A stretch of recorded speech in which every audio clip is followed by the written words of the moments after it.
Let's take a look at every Premier League club's breakthrough star this season. Arsenal, AINSLEY, MAITLAND-NILES. You might think Arsenal's season has been a tale of doom and despair, but there's been a couple of bright sparks. AINSLEY, Maitland-Niles. We truly live in an age where double-barrel surnames will inherit the earth. There were 4 on show for England under 21s last week. Is carving out a decent career for himself at Arsenal. The wide man has made 23 first-team appearances this season. Not bad for a 20-year-old, and definitely not bad considering his mother attacked 2 staff members in 2015. She now lives in the box. Bournemouth, Lewis Cook. If Lewis Cook was to make his England debut, he'd be making his grandfather 17 grand. Not bad. I mean, I'm guessing Cook makes that much from about 4 days work, but whatever. He made just 6 league appearances last season. Well, the former Leeds midfielder has made 23 for Bournemouth so far this campaign, earning himself England call-ups. Not bad. Brighton, Pascal Gross. Pascal Gross reminds me of the sort of impact Yohan Caboy first had on the Premier League when he arrived in Newcastle in 2011. Nobody really knew anything about him, and then he started popping up with goals left, right and centre. Gross, whose name could also be used to describe Wayne Rooney's feet, was a £3 million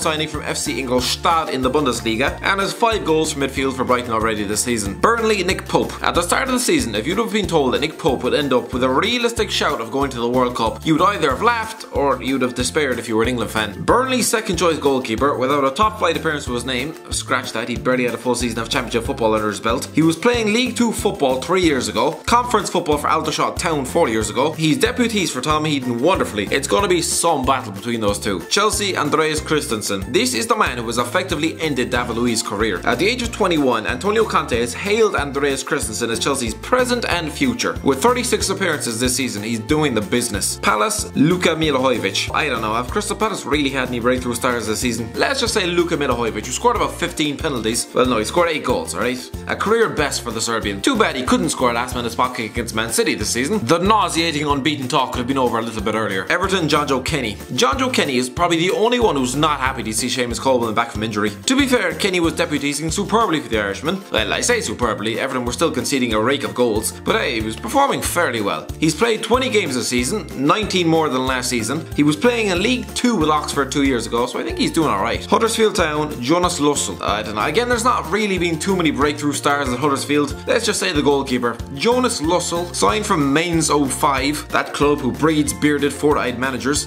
arrived on loan last season and has done pretty well. Leicester City, Harry Maguire. Yes, it's a bit weird saying that someone who cost £18 million is a breakthrough star. We already knew about him. But in my opinion, Harry Maguire should be going to that World Cup. The former Hull City centre-half has been an absolute rock for Leicester City, and is half the reason Robert Huth should start looking into selling his house. Liverpool, Mohamed Salah. I mean, who else, really? If I didn't pick Mohamed Salah, I'm pretty sure you'd have burned me at the stake. 36 goals in 40 games. For a man who scored a grand total of 2 last time he was in England.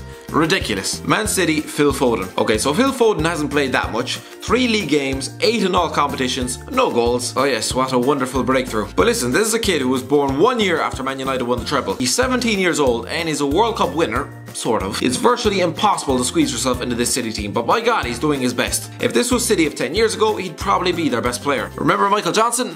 I think he served me in Subway the other day. Man United, Scott McTominay. Scott McTominay is the proverbial middle finger to Paul Pogba lately. Unfashionable, boring, even his name screams I am not flash in any way. He is probably a man who views a trip to the box factory as an exciting day out. But hey, he has not let his side down during his 18 appearances and is actually keeping £90 million worth of haircuts out of the team. He also didn't take 6 months to make a decision on his international career, which is nice. Newcastle, Kenedy. Yeah, we'll go over with Kenedy. Not too many shining lights at Newcastle this season, but this fella is seizing the chance that has been presented to him. God knows it must have been fairly boring taking everybody's coats in the Chelsea cloakroom for the last 3 years. The Brazilian already has 2 goals and 6 for the Magpies. Tottenham, Kieran Trippier. See, I could say Son Heung-min, I could say Harry Winks, but they were both very good last season too. So you know what, we'll go with Kieran Trippier.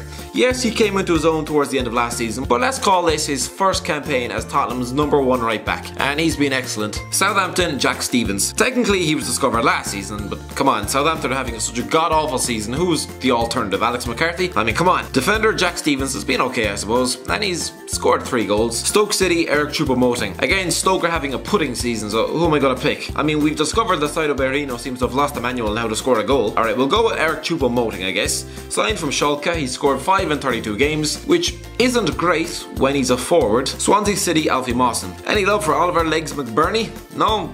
Fair enough. ALFIE MAWSON then. Yes, we all knew about him last season, but he's only now getting the credit after that England call-up. Although I do maintain he shouldn't be in that squad, but what do I care? I'm supporting Panama this summer. Watford, Abdoulaye Doucouré. Now, if he hadn't decided to stop playing once Marco Silva was fired, I'd have chosen Richarlison. Sadly, he probably isn't the second coming of Cristiano Ronaldo after all. Abdoulaye Doucouré has really come into his own though. 7 goals from midfield, just 6 more than he managed last season. He's come out now and spoken of his dream to play for Liverpool. Why do I get the feeling he's another Mohamed Diame / Moussa Sissoko waiting to happen? West Brom, Ahmed Hegazi. What did we discover at West Brom? That Alan Pardew can't manage his way out of a paper bag. Next. No, seriously, Ahmed Hegazi arrived from Al Ahly and has looked defensively sound. Well, in comparison to the rest, I suppose. West Ham, Declan Rice. Ireland's future until England no doubt wave promises of international tournaments under his nose, and before you know it, he's jetting his hair back and getting smashed on the pavement outside clubs and Marbs. I'm not bitter, I swear, Jack. Can't wait for the next 5 years of Conor Hourihane. This was Declan Rice's breakout season at West Ham, and he's one of the only players to escape criticism this season. The defender has been arguably the only shining light at the club, except the ones from the police fans as they round up the troublemakers outside the ground.